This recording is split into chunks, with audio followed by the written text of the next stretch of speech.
Good evening. It is January the 4th, 2017. We do have snow potential going into the next 12 to 24 hours. Right now, it is clear across the region. We do have some high clouds starting to drift into parts of southern Illinois and southeast Missouri.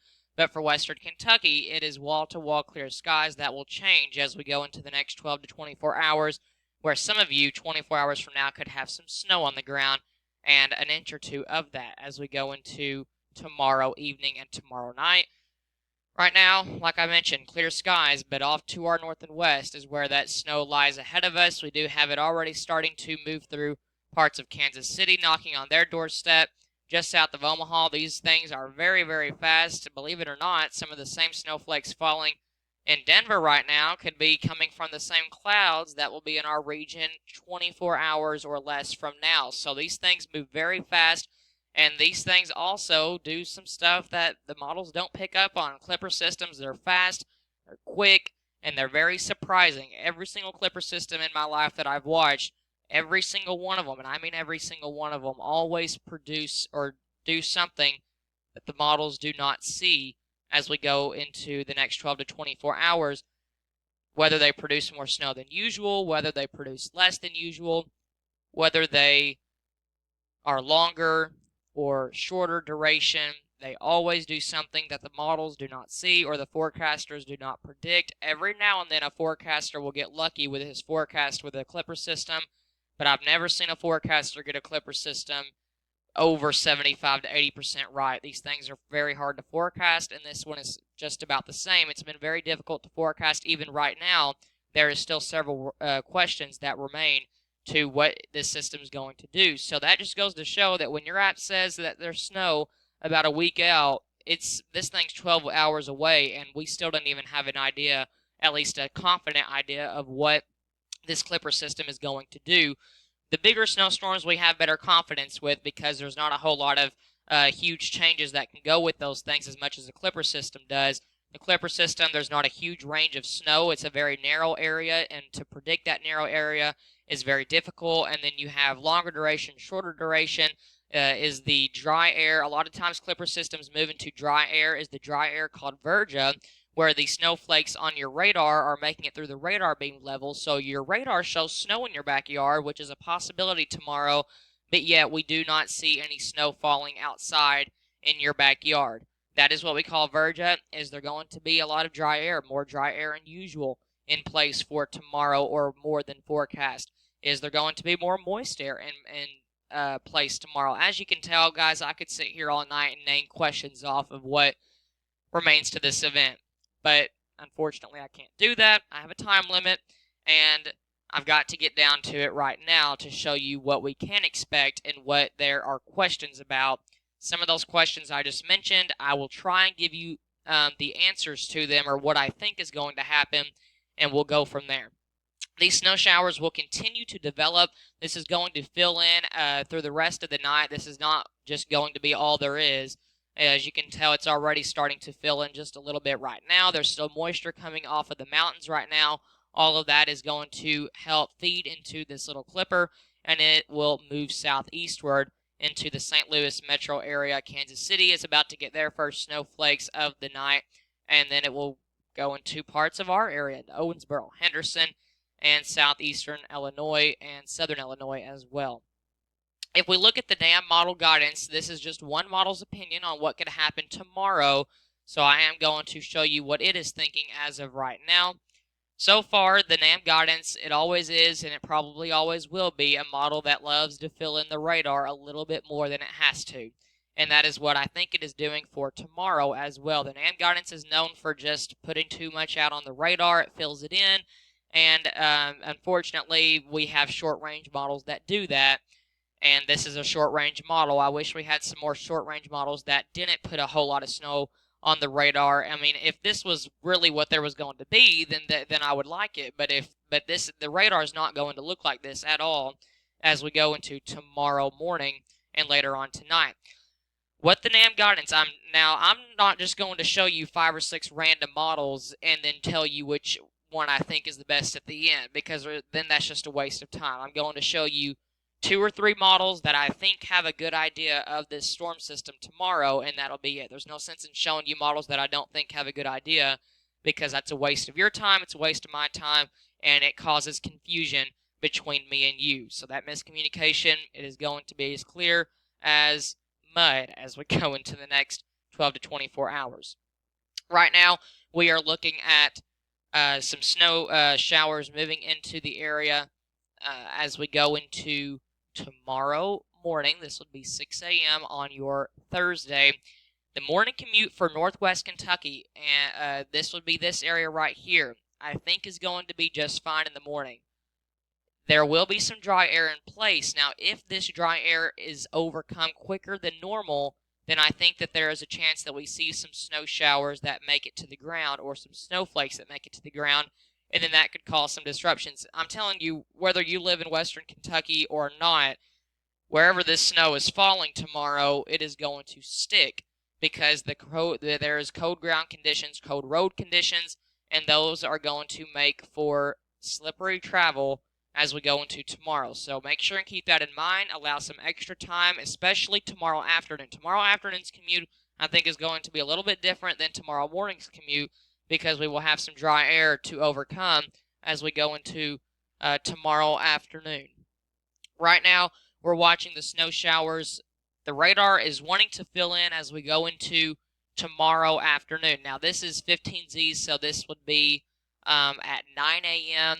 on, yes, this would be 9 a.m. tomorrow morning. You notice how the name guidance has that first round of snow moving through the area, and then we're looking at another batch of snow that the name guidance is starting to pick up on. Here's that second batch of snow. It forms tomorrow night. This would be 6 p.m. We're going to have to watch this second batch as it moves through the area. It does have the potential to lay down a dusting to an inch or so. It will be just as quick as the first batch is.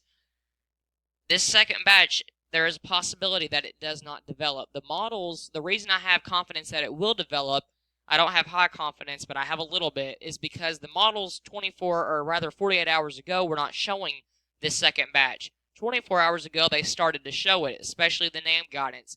And now the guidance is still showing it. So that tells me that some of these last minute changes end up being reality.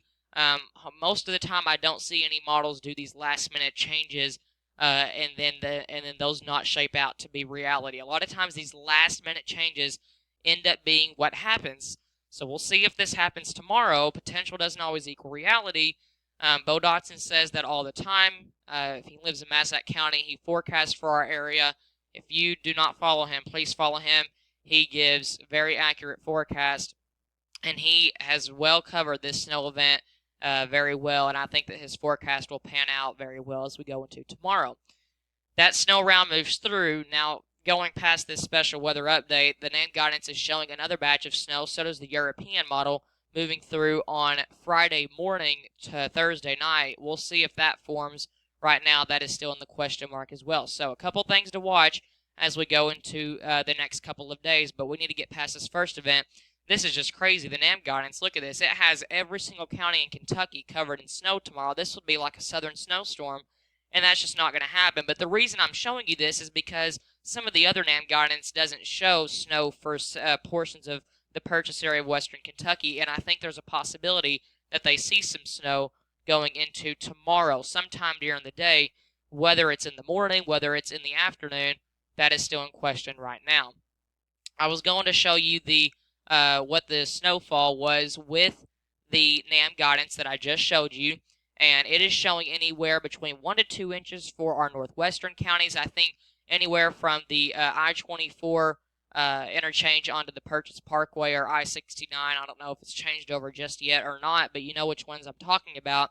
Anywhere along there, and then the West Kentucky Purchase Parkway, and then along that and northwestward from there, about 1 to 2 inches stand the best chance around Princeton, Grand Rivers northward, Eddyville northward.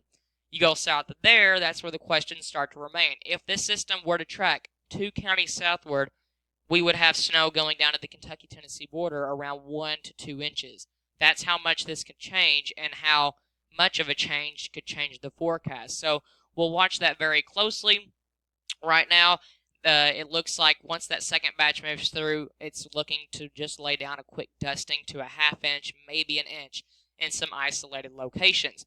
If we look at the WRF model, this one I think has a better idea because it doesn't pick up on all the snow that is not reaching the ground. I think the WRF model is actually picking up on the snow that will be reaching the ground. Now, some of this I don't think will be, but as we go into tomorrow afternoon, you notice how, or this would be tomorrow morning, you notice how the rates of snow start to pick up just a little bit.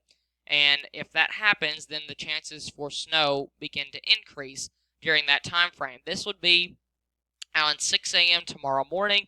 Like I said, the WRF model is not showing snow for northwest Kentucky at this time, so I think there's a good possibility the morning commute is fine in those areas. I think our snow chances peak around mid-morning to late morning, and then they start to drop off from there. But then there's a second batch that moves in that the WRF model is showing that moves through parts of southeast Missouri and southern Illinois. I haven't found a model yet, guys, that shows exactly what I think is going to happen, but I'm showing you the models that I think are the closest. The NAM guidance showed what I think was best for the morning hours, and the WRF guidance is showing what I think is best for the afternoon hours, but it's just both of them are not putting snow exactly where I think they are. The NAM guidance is showing the morning snow a little bit too far south. I think that'll be confined to our northern counties, and then we see that second batch moving through. If it develops, if is the key word, then it would be impacting portions of the purchase area of western Kentucky. The WRF guidance is too far north with the second batch, so we'll have to watch that. Now, the WRF guidance is also depicting that second chance of some slight snow showers moving out of Arkansas into parts of western Tennessee, maybe western Kentucky. Still some time to monitor that. That would be going into Thursday night, Friday morning. Here is the most high-resolution model there is out there. This is better than the WRF guidance or the NAM guidance.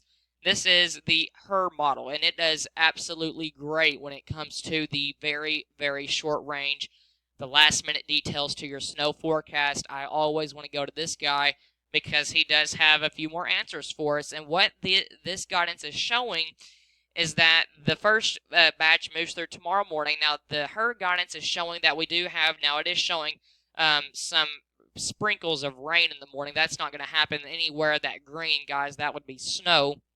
And it shows that moving through tomorrow morning, that would be 5, 6 a.m. The THU model is very fast with this, but I still think the morning commute will be just fine in portions of our counties. I think the snow will be confined to the I-64 corridor along it and just a little bit northward, and then our snow chances would work their way south just right after the morning commute around. Now, when I say morning commute, I'm meaning around sunrise, 6 or 7 o'clock, not 9 or 10 o'clock in the morning. That's when the snow chances for the first batch increase. And then the second batch, the THU model is picking up on. Watch it move out of Kansas, and then it moves into parts of southeast Kansas, and it has some pretty enhanced snow rates with it right there in the center of it. Watch it right there. That would continue to move off to the east. We'll see. We'll have a better handle of what that second batch is going to do tomorrow morning. Once the 18-hour model goes out a little bit further, we'll see where this second batch goes. But I think it would move into portions of western Tennessee and western Kentucky.